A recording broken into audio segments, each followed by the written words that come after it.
Happy Tuesday, everyone, and welcome to the latest edition of Richard Skipper Celebrates. For those of you who are joining us for the first time, welcome. My show is all about celebrating life, celebrating art, celebrating artists, and I can't think of a better artist to celebrate today than Jim Wilson. His new book, Tuned In, is a fascinating read. I've loved this book because it covers all of the areas that I'm really interested in as an artist myself and as an avid reader, celebrating what makes music tick within each and every one of us. And Jim, I'm welcome to the show. And as I do with all of my shows, besides the fact that your book is about to hit everywhere, what are you celebrating today? I'm celebrating being with Richard Skipper this morning. Well, thanks for that. That's cause for celebration. Well, thank you. I'm celebrating approaching the finish line with this. It's writing an 86,000 word tome is such an epic undertaking. And Richard, I started in the pandemic. I thought, well, gosh, I got no excuse now. I need to start cobbling some of these stories together because I've always been told, oh my God, these are such fun stories that you've got. Should put them on paper. And so I started cobbling them together and realized, well, this is about a much bigger narrative than just, fun hangs with McCartney and Elton John. I mean, that's fun and some extraordinary one-off opportunities that I've had. But really, it's about the bigger narrative of how did I get there? Why on earth did I end up on the same piano bench as Paul McCartney singing Beatles songs and limo rides with Elton John and horseback riding with Fogelberg, a dear friend and hero of mine. So it was just this epic undertaking that, and I'm a perfectionist. So as I kept going, I thought, well, I really want to do this right. So I studied, the craft of writing and structure and studied with two different writing coaches. And I'm happy to say here I am 4 years later. I'm approaching the finish line. I'm very, very happy with the result. And I'm so honored and humbled by all the clients who've stepped up and said, yeah, we love your book and we'd love to give a quote. And from Ray Romano and Courtney Cox to Diane Warren and Carol Bayer Sager and Martin Short. Yeah, Marty, dear Marty. How much do you love his quote? I adore this book, and I do. I adore it as well. There's so much to unwrap here. As much as the pandemic hurt so many people, yes, I think when it comes to artists, yes, it ignited sparks in so many artists that I've had on the show. Right. That because rather than hitting that roadblock head on, you went around the roadblock by tapping into, first of all, writing. This is your first book. Yeah. Well, aren't we kind of touching on the very nature of art itself, turning poison into medicine, so we that's kind of our role as artists, any artist, be it music, writing, dance, painting, is to take that common human pain and to turn it into something that hopefully can be an inspiration for others and shine a light in a dark time. Absolutely. Writing is a very solitary Yes. art form. Yes. What was your process in terms of writing this book? Did you keep journals as you've grown up, or was it total recall, or how did it all come back for you? I did keep some journals, and ironically, Richard, they didn't come into play as much as I thought. Looking at some old pictures did kind of trigger some memories, but once I kind of saw where this was going, I laid out an outline. Okay, here's our prologue, sitting on the same piano bench as Paul McCartney and singing Beatles songs, and then in the limo ride back to London from his studio on the south coast of England, saying, how the hell does an insecure West Texas kid end up there? This 4-hour hang, at the end of which he says, anytime you're in the UK, just give us a bell. Yeah, and I would. I went to his home studio like a dozen times and used to call him with a joke. And And so, you just kind of think, how do you get here? And so I started kind of following the thread. It's kind of like unraveling the sweater. Well, it kind of traces back to this one little moment when I was 7 years old. My mom says, "Hey, would you want to join me on a little errand? She's gonna go return something that she borrowed from her friend." Hmm. Sure. Well, it beats doing some homework. So I jumped in the car with her, and we went over to her friend. His name was Toy. What an interesting name for a man, right? Toy. So my mom and Toy are over there talking about grown up stuff, drinking Chardonnay. I'm 7-year-old boy. I'm bored out of my mind. And I look over in the corner, Richard, and I see this old guitar, and I think, oh, interesting. I'd never played one. I saw Roy Rogers play one on TV, so I went over and started plunking around on it. And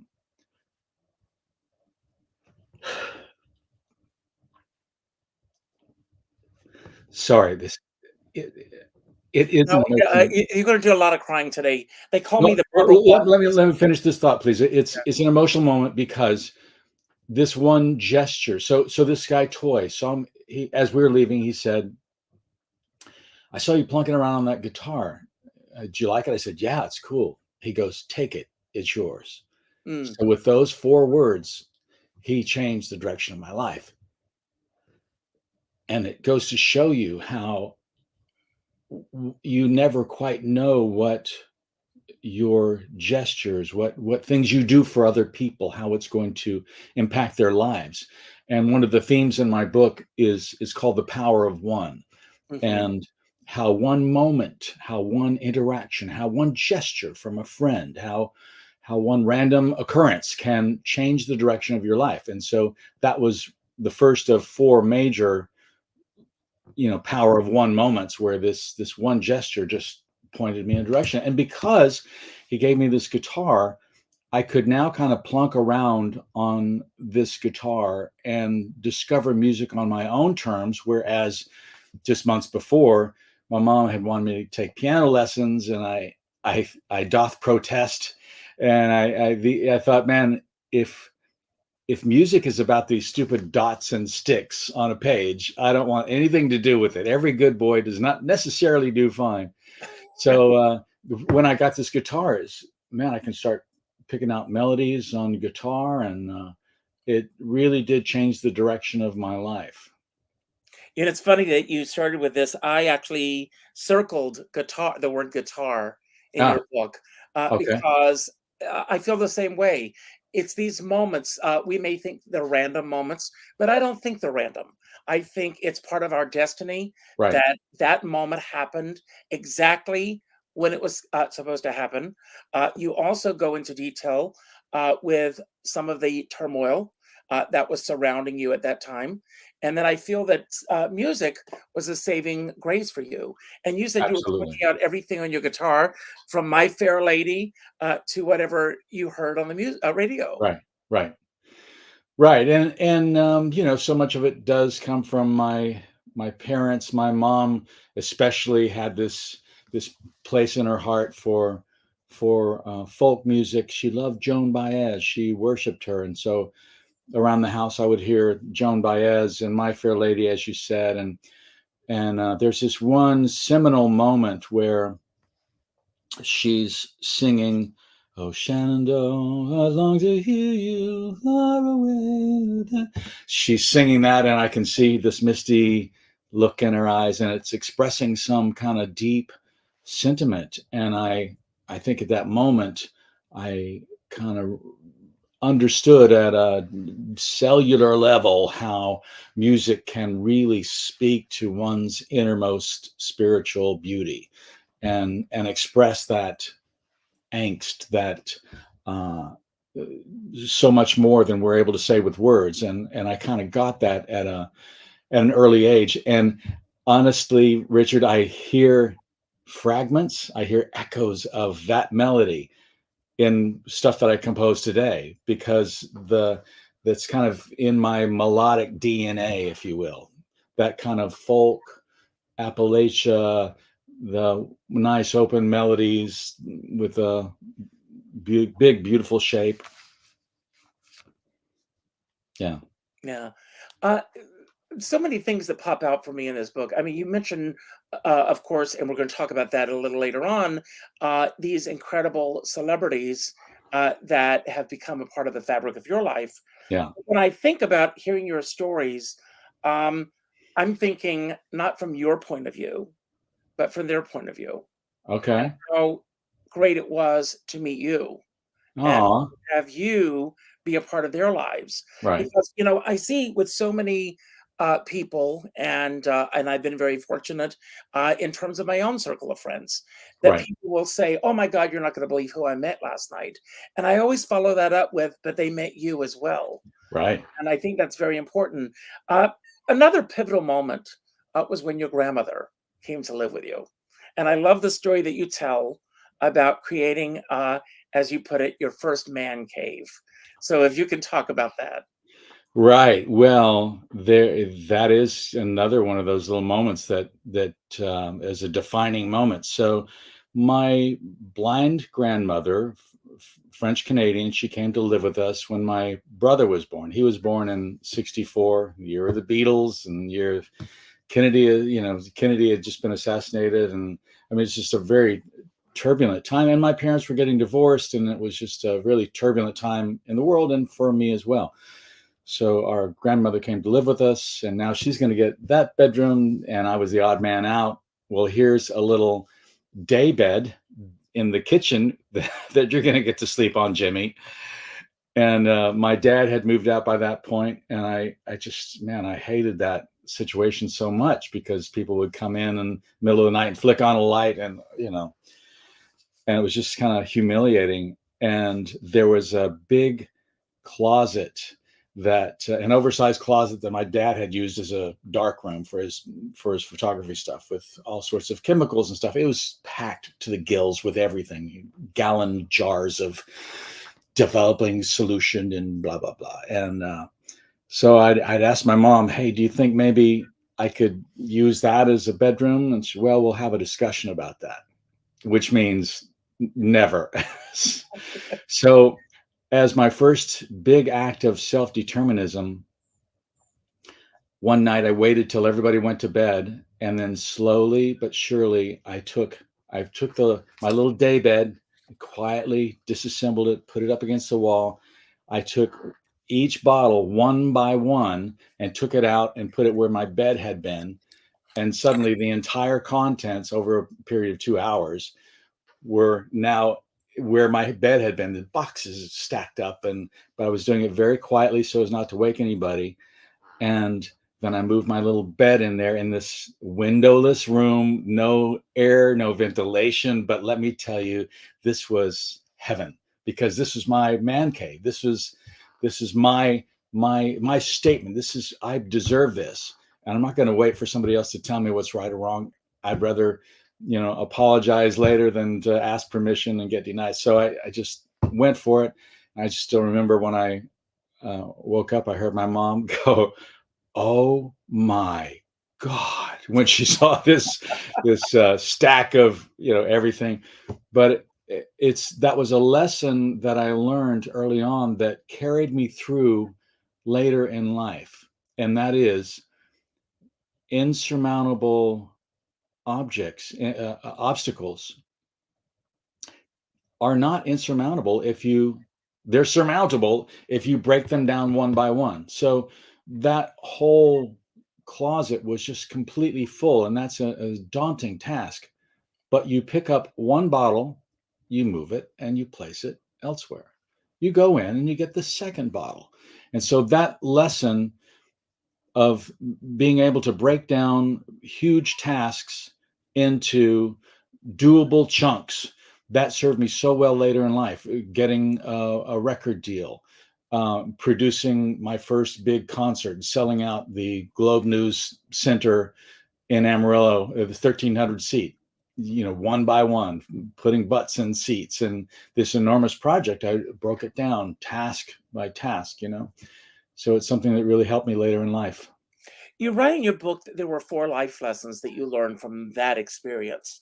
And correct me if I'm wrong, but I'm not thinking that as that was happening, that you were consciously thinking of those.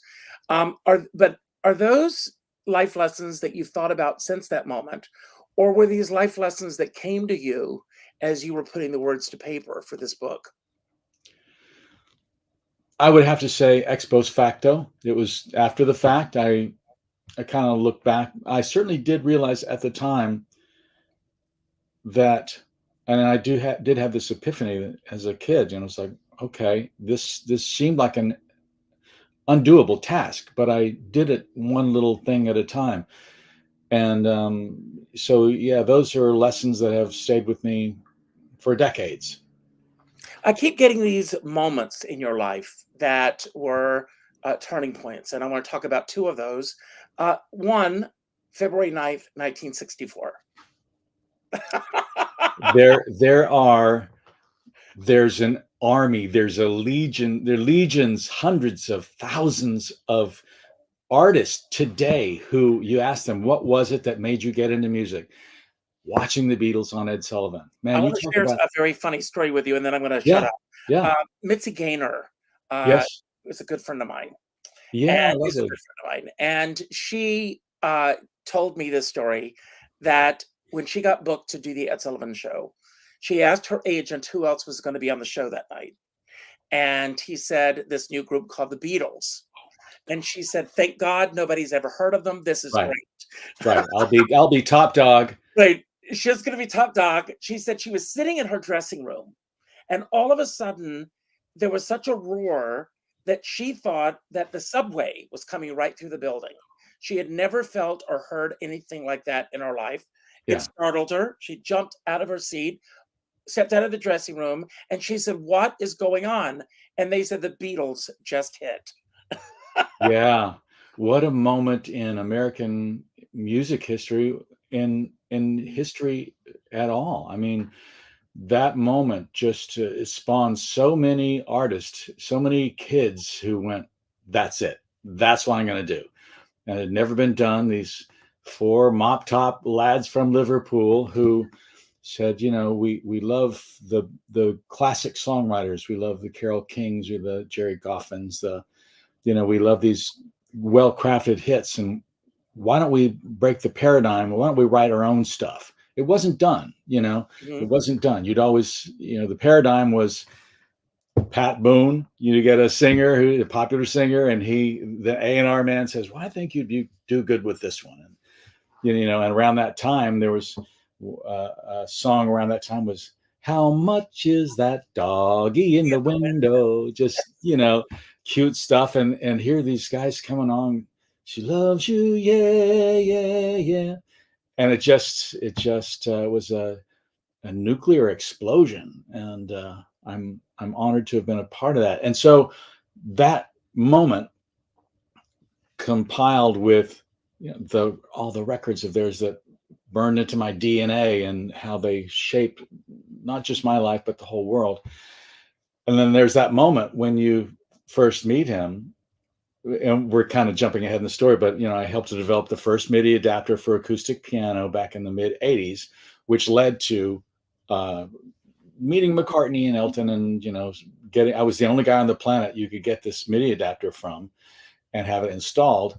And I got flown to England a dozen times by McCartney and Elton and Phil Collins and Keith Emerson, blah blah blah. But Well, so by this, you open your book with that story. I do, but I want to kind of jump to what that moment is like, because you're talking about the Ed Sullivan Show, and then the decades of influence that it has on you. And then there's that moment of actually meeting a Beatle.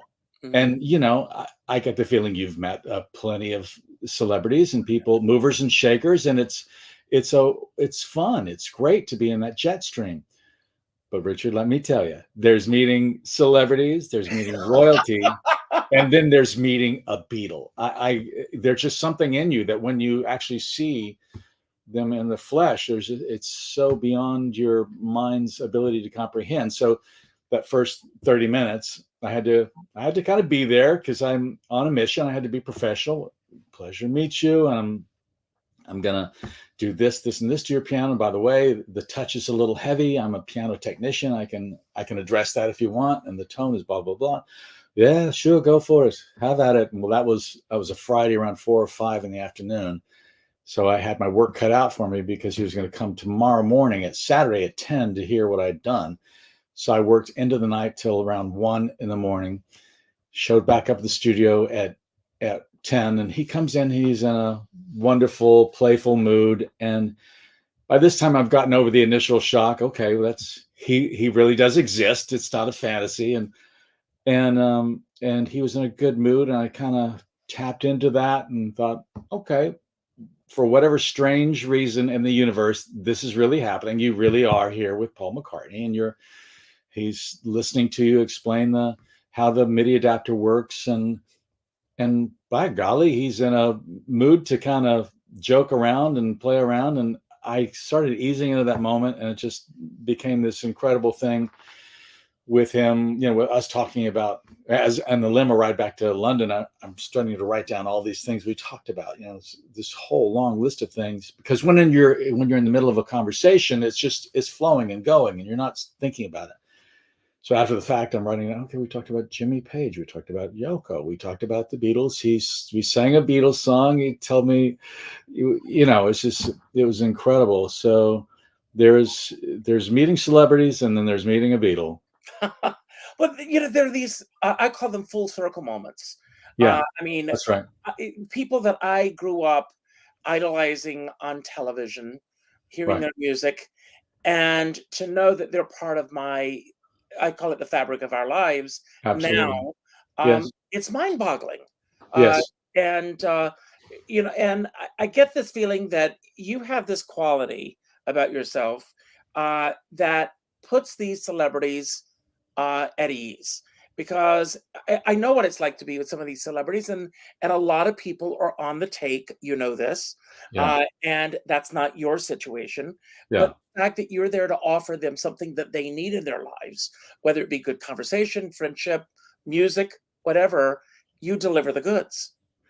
Well, it certainly does help to be ushered in at with a glowing referral from one of their contemporaries. Let's start with that.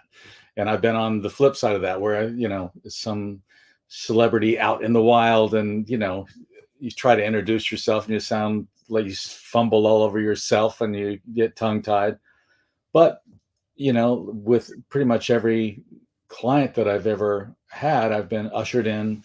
David Foster says you're the greatest. Or I just recently got a new client, Queen Latifah. Mm, She called Quincy, and you got to call Jim Wilson. So there's nothing like being ushered in at that level, and it's a different introduction than, "Hi, I'm a big fan, and can I have your autograph?" And exactly. and Exactly. that guy lives within me, I assure you. So I'm just fortunate enough to be doing something that is of service to them, and that's a great feeling to contribute to their lives. There's another moment in your life that got to me, and that was when your father, I call this father-son bonding moment, Yes. where you go to the drive-in movie to Yeah. see a Paul Newman film, Winning, and Oh, good for you. Yeah. yeah, and you, obviously, your father thinks it's gonna be a race car movie, this is what we're gonna go see, Right. and that moment also triggered something within you. Not only the emotional aspect, because it is about the breakup of a family, Right. but uh, it was the culmination.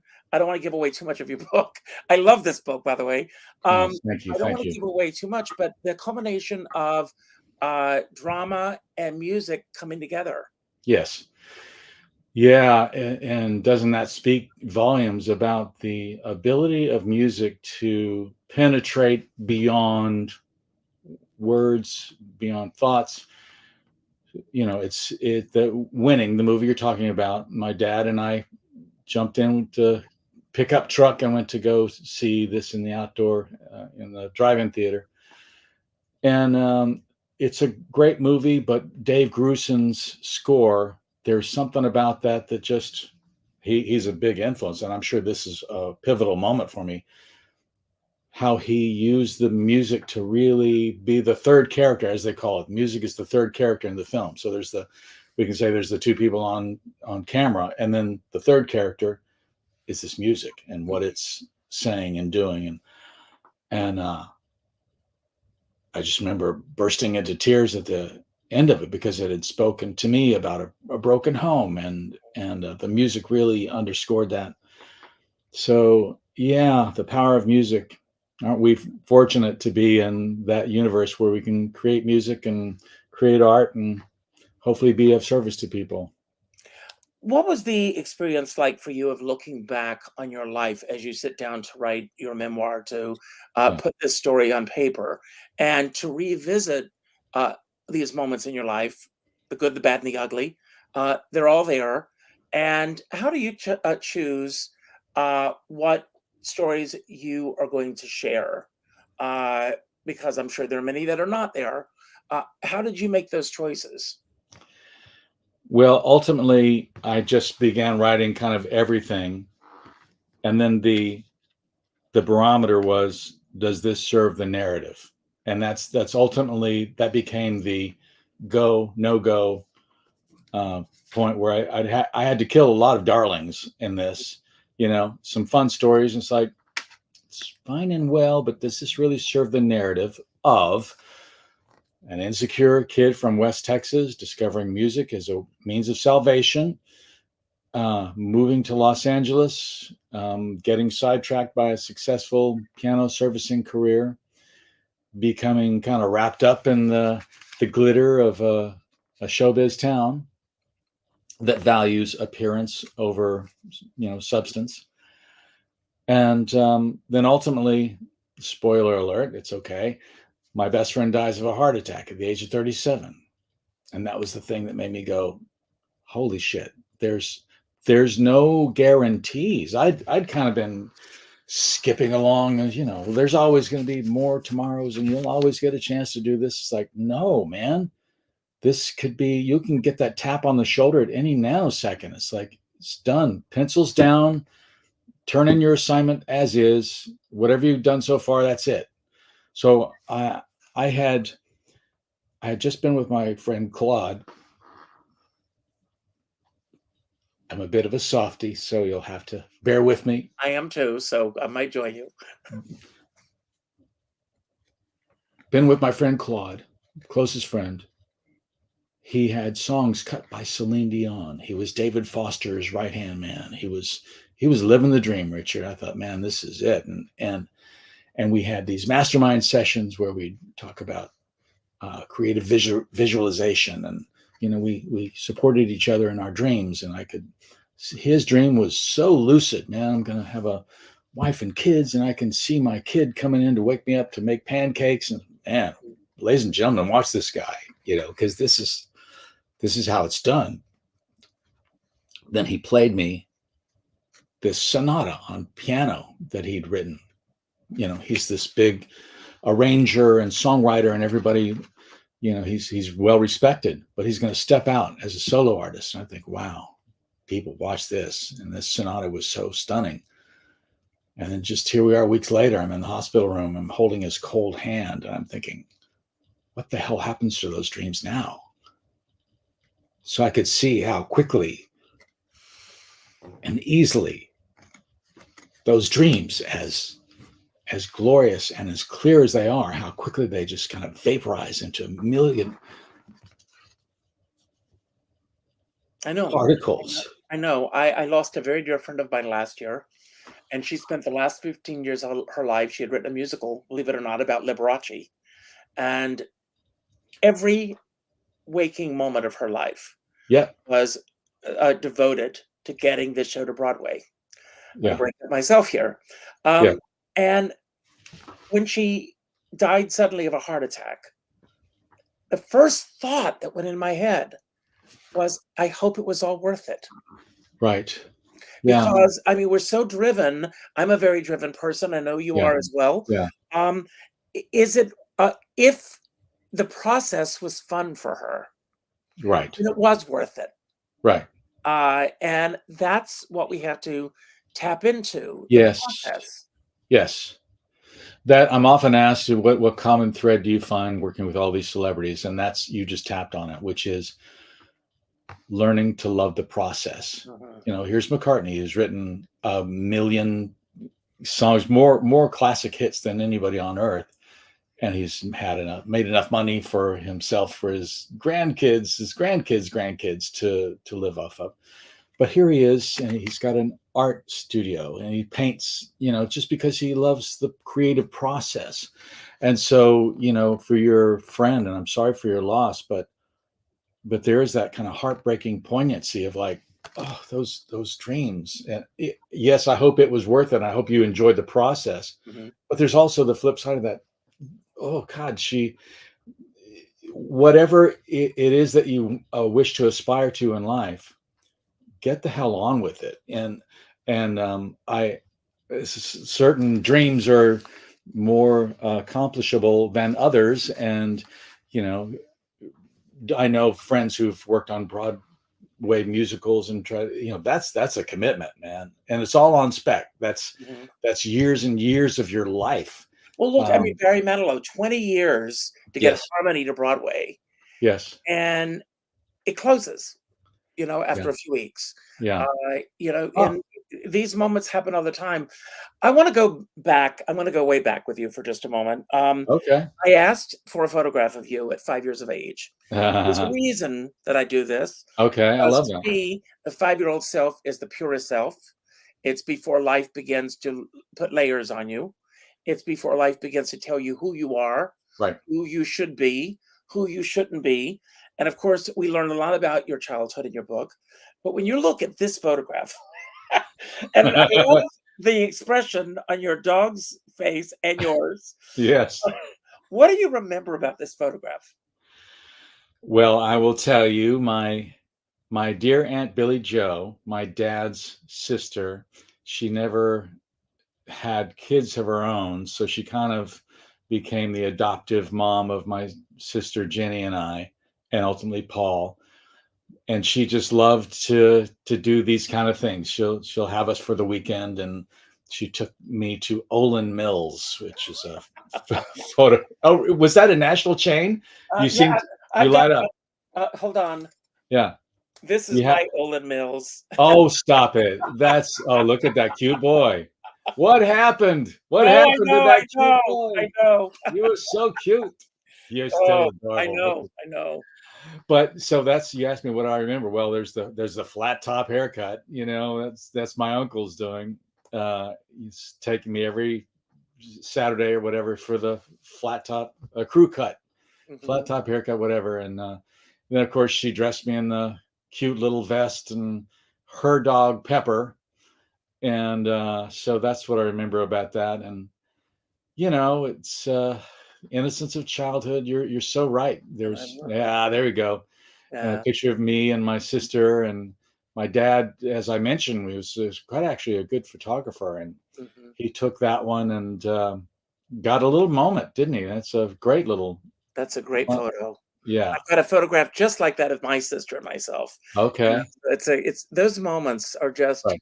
a part of, I mean, as you go back and you're looking at this, I'm sure that if you're like me, you're probably pinching yourself at these moments that have happened in your life. And Yeah. some of them are fleeting and some last a little longer than others. Um, Yeah. as you were writing your book, and of course, I understand he's the Beatle, he's above all else.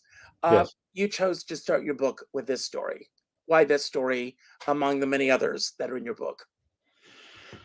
Well, like I said, there's meeting a celebrity and there's meeting a Beatle, and it's just that moment is emblematic of me kind of getting wrapped up in the stardom of Hollywood. There's a little bit of that, but let's see, why did I choose that moment? Because he was a hero above all heroes, and he wrote music that changed the world, and it's amazing how deeply into my DNA that music got baked. Mhm. And I suppose I could have chosen another moment, but this one was more profound to me. So it wasn't just, I chose that moment not just because it's amazing to meet a Beatle, but also because it had this profound impact on me. I don't know if you remember in my book, I talked about there's a term in Indian spirituality. It's called Shaktapa, right? So Shaktapa is when you are in the presence of a guru who is much more higher consciousness, elevated vibration.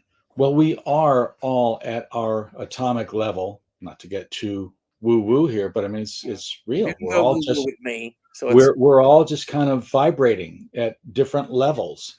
And when you are in the presence of an enlightened guru, like a tuning fork, if he's vibrating at this higher frequency, well, that part of you which is capable of vibrating at that, it will sympathetically vibrate. And so in a similar fashion, being with McCartney and kind of having these experiences of being in his creative jet stream, and as you read later in the book, I had the chutzpah to go, my God, I just had this great hang with McCartney. He's a great friend now, and I can call him and say, hey, let's write a song. Well, that's the naive Texas boy in me.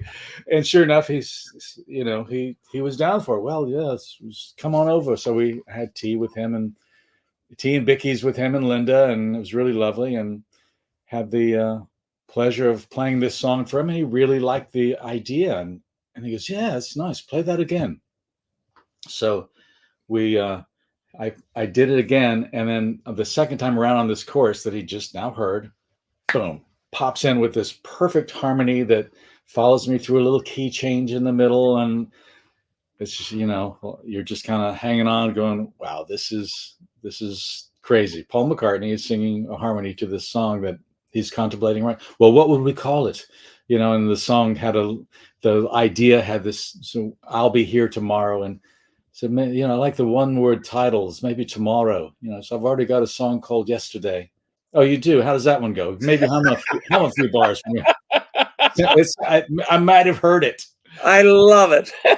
but that was a moment really that being in that jet stream and kind of nothing ever came of it, but just to kind of be in that little jet stream for 20 minutes or so, just to kind of kicking around an idea and harmonies to it and what would we call it, and I like this part, and it really had a profound impact on me, and my melodies from that day forward rose to a different level just because you realize a different reality is possible. Absolutely. And that's the title of your book, Tuned In. Was this the original title for the book, or was it always going to be Tuned In? I kind of struggled with what is it going to be? Took me, I was a couple of years into the 4-year process, and I toyed with, somebody said Confessions of a Hollywood Piano Tuner. Well, it's a little salacious, and it doesn't really speak to the higher narrative of me discovering myself as an artist. And thank goodness, a dear friend of mine, another songwriter, she said, what about Tuned In? And it's like, perfect, because it speaks to the obvious of piano tuner, tuning pianos. But as I mentioned, the last third of the book, and really the most important part of my narrative, is me tuning in to my higher purpose as an artist. So when my friend Claude died, I had to kind of look, and I made that determination. I'm not going to let that happen. I'm going to take no prisoners. I'm going to do whatever I can to make my dream come true. Well, what is my dream? Because the original dream, Richard, was as I like to say, I moved to LA to become the next Jackson Browne, and instead I became the next Jackson Browne piano tuner. So it was all fine and well to be tuning for celebrities, and that was really cool. But that whole singer-songwriter thing didn't quite really ring true for me anymore. Well, I had these collection of pieces that I had composed for my own amusement on piano, and no one's ever going to hear these, but my gosh, it sure does feel great to play around with this B minor pattern, and this sharp 5 here sounds really cool, and I just enjoy playing these. So I had a collection of these that I was really composing for myself. And when Claude died, that was when I said, okay, if I get that tap on the shoulder like Claude did, or my brother did, I'm going to have something that I leave behind where people go, okay, this is what he was really made of. This is what's in his heart as an artist. And that's when I created my first album, Northern Seascape. And there was something about the purity of that, and some fairy dust kind of sprinkled on that. And all my friends came to my support. The first person I called with hopes of him joining in was my friend Davy Johnstone, the guitar player for Elton John for way back in the day. Lovely, lovely guy. And before I could even muster, I said, I'm going to start working on a solo record. I'm kind of trying to gather my nerve to ask him to play it. Oh, that's great, man. You want me to play on it? It's like, oh. And then he and Dave Cause and everybody kind of rallied. And there's something when you are really tuned in to your purpose, your higher, truer purpose, the universe just unfolds and doors open, and it's a magic thing that happens. And it created that first album. And to cut to the chase, it led to kind of a bidding war with 7 different labels. And ultimately Angel EMI put a big fat check on the table and said, okay, that's it. And that one went to number 21 on the Billboard New Age charts. It's not exactly new age because it's more like folk pop melodies with different, piano featured melodies, but they have to put it into one chart. It's either new age or the smooth jazz. So they put me into new age, but made it to number 21. And then here I am 10 albums later and 4 times on the Billboard charts and 75 million streams of my music and 2 PBS specials. That's amazing. Just amazing. Do you think this book would have happened if the pandemic had not happened? That's a good question. Just in the same way that it took the passing of my friend Claude to put a flame under my butt and go, get on with it. You may have a point. You may have landed on a point that it was the pandemic and just bringing not only my world to a halt, but the entire world to a halt that made me go, okay, you got no more excuses now. Let's get on with these things that you've been putting off, and created a couple of music videos. And then I began cobbling these stories together and learning the craft of writing. And like I said, it was like pulling a little thread on your sweater, and it just kind of kept unraveling. And studied with 2 different writing coaches. One was in South Africa. I'd have these weekly Zoom meetings with her, and we'd go over what I'd written and learn the basics of writing. Show, don't tell. Don't tell me about it. Show me. So, and then also, how did that make you feel? So it's about the craft of dropping people into a scene as opposed to just giving a summary. This happened and that happened and that happened. So I learned the trick of kind of dropping somebody into a scene and then doing some world building, as Stephen King described it in his book about writing, doing some world building. And I noticed the glow of the red clock above the bar. It said 8:22. I'm late. And through the smoky bar, I saw you start painting a picture for the reader. And what a fun process to do. It was a great process, very cathartic, and everybody's got a story, and I recommend the process to everybody. Oh, absolutely. Yeah. Is the book that we hold in our hands, or the book that everyone's going to be holding in their hands? Everybody in the Western Hemisphere. Yes, that's right. For now, Eastern later. Is this the book that you set out to write? Or did it take a life of its own as you began to write? I'd say it certainly started out as one thing, and then it morphed into something much bigger, and what life lessons I learned along the way. And that's the part that I really hope, Richard, will resonate with people. Yes, come for the celebrity stories, stay for the life lessons. We certainly hope that the bigger life lessons that I learned I hope they Well, can be. Jim, reading this, there are a lot of celebrity memoirs where names are dropped on every page. Yeah, I didn't get the sense, again, reading this book, that it's definitely not an expose of private moments with these celebrities. right. It really is a celebration of the gifts that they each and every one bring to the table. And what Exactly. you've gleaned from being able to break bread with these people, getting to Yes. horseback ride with John Fogelberg, Yeah. Yeah. riding in limousines with Elton John Yeah. and, Carole King, all of these stories coming together, what you learned from each of these people. Yes. That's exactly right, and I'm sure there was perhaps a book I could write of Jim Wilson tells all and shares the darkest, dirty secrets.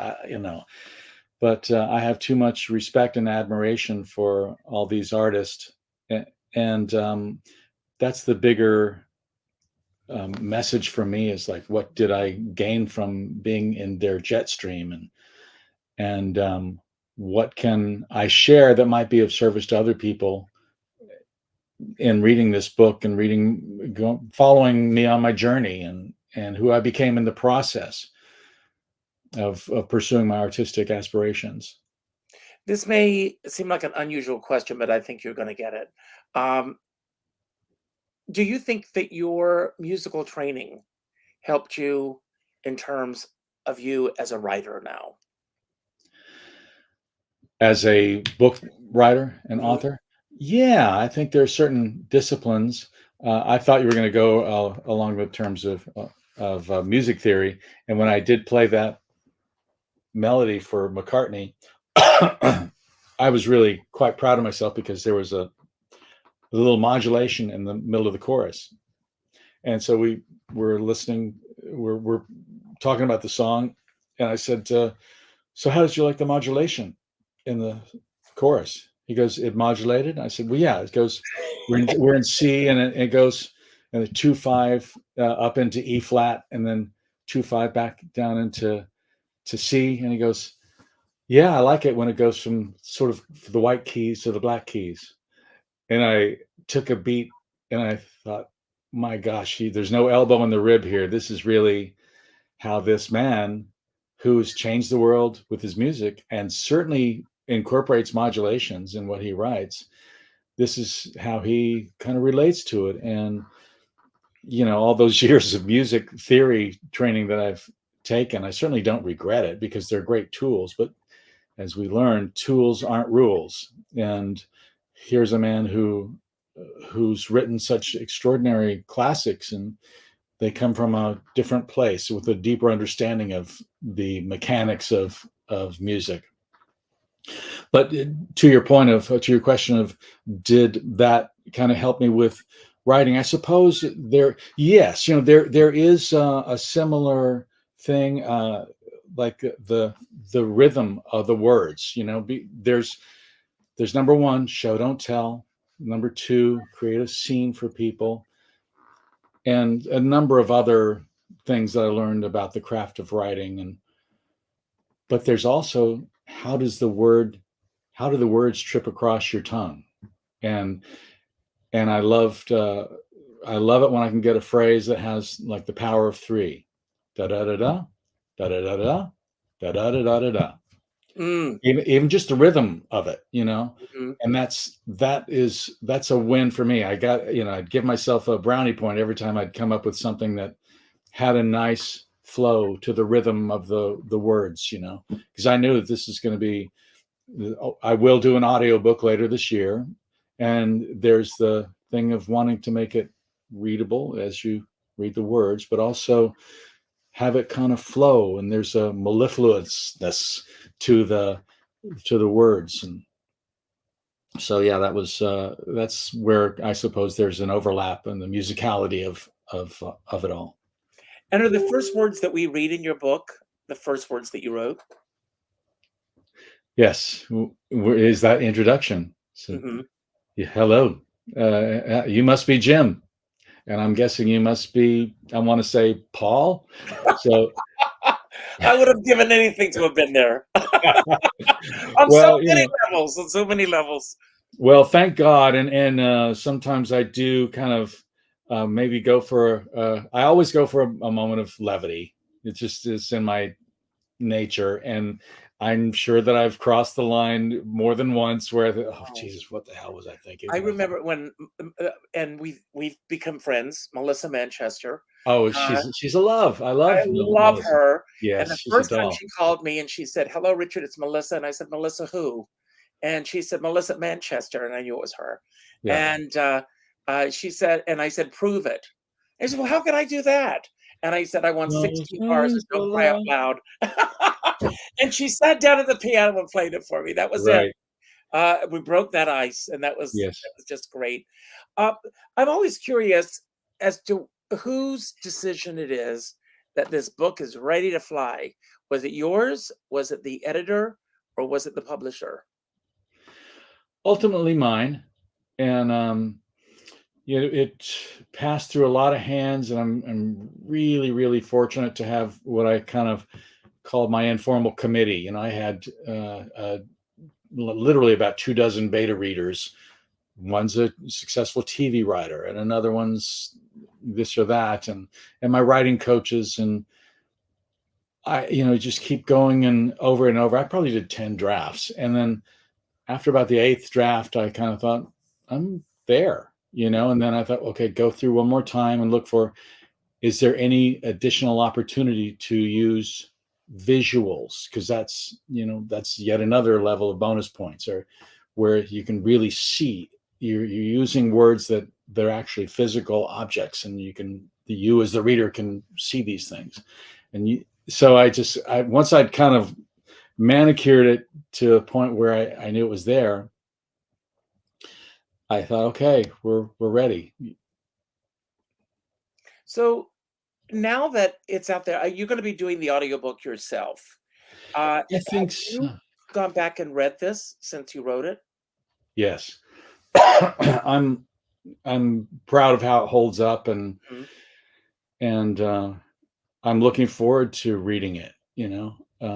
Yes, I can outsource that and pay a couple grand and have somebody read it, a professional narrator. But man, isn't it great to be able to hear the person's own voice and be able to, as you noted, a couple of different musical moments. I'll describe the musical moment, like that first moment of writing with Dan Fogelberg in a studio, and then I'll be able to cut to that music as an underscore. And so I'm looking forward to that. And what is the ultimate takeaway that you are hoping that the reader, and I want to read in just a moment, um, your final words of the book because that paragraph got me. But what is your ultimate takeaway?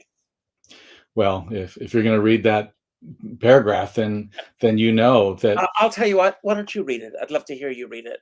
Oh wow. Well, let's just see. I just so happen to have a book.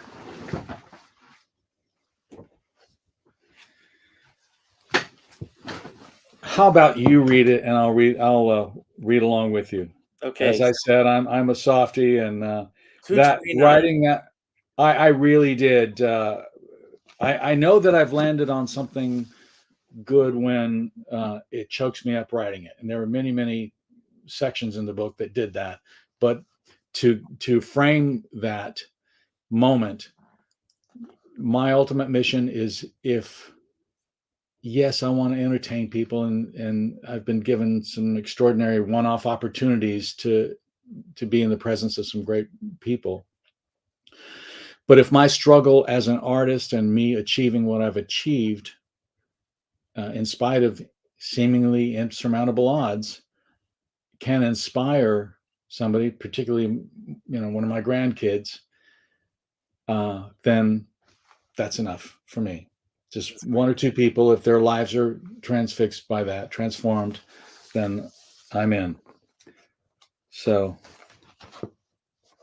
Did I start? yes, you may. Dan was right. The calling to create art is indeed a sacred gift. I'm proud that I've created a body of music that will succeed me and might continue to bring joy to others. But more importantly, if the only thing my life accomplished was that my grandkids or my great niece and great nephews might one day read my story, and be inspired to go for their dreams in spite of seemingly insurmountable obstacles. That's enough. When they're reaching for the brass ring, I hope they hear my voice whispering, take it. It's yours. That got me. That's great. Um, I've enjoyed today so much. As have I. And this was just the icing on this cake. That's great. I'm going to give my closing remarks, and then I'm going to let you give yours. I'm going to leave the screen, and it's all yours. And when you say goodbye, I will end the show you so you don't have to worry about how to end this. It could be about anything that we spoke about today that you want to build upon, anything that we didn't talk about that you wish we had, or just any message you want to leave everyone with today. My final message is the same final message that I give at the end of every show that I do, whether it be virtually or on stage. And that is to go out and do something nice for somebody else without expecting anything in return. After today's show, everyone who's watching, whether you're watching this live or later, go to your Facebook friends list, and the seventh name that pops up, reach out with a phone call. Not an email message, not a text message, not a private inbox message, but a phone call. And let that person know the impact that they've made on your life. And if you do that, trust me, it's going to happen. You're going to make an impact on their life. I have a dear friend, Sean Moniger, and he always says, we're all in the same storm, but we're in different sized boats. And I always say, I don't care what size boat you're on, as long as you have a skipper by your side. And with that, Jim, I'm going to leave the screen, and it's all yours. Thanks again for doing this today. Thank you so much for having me, Richard. And thank you, everybody, for tuning in. And I don't know if I can follow his sage words of wisdom, but I do hope that you've enjoyed our conversation. And I do hope that this book, you find value in it. And like I said, my biggest desire with this book is that it serves to inspire somebody to pursue a dream against the odds. Be good to each other.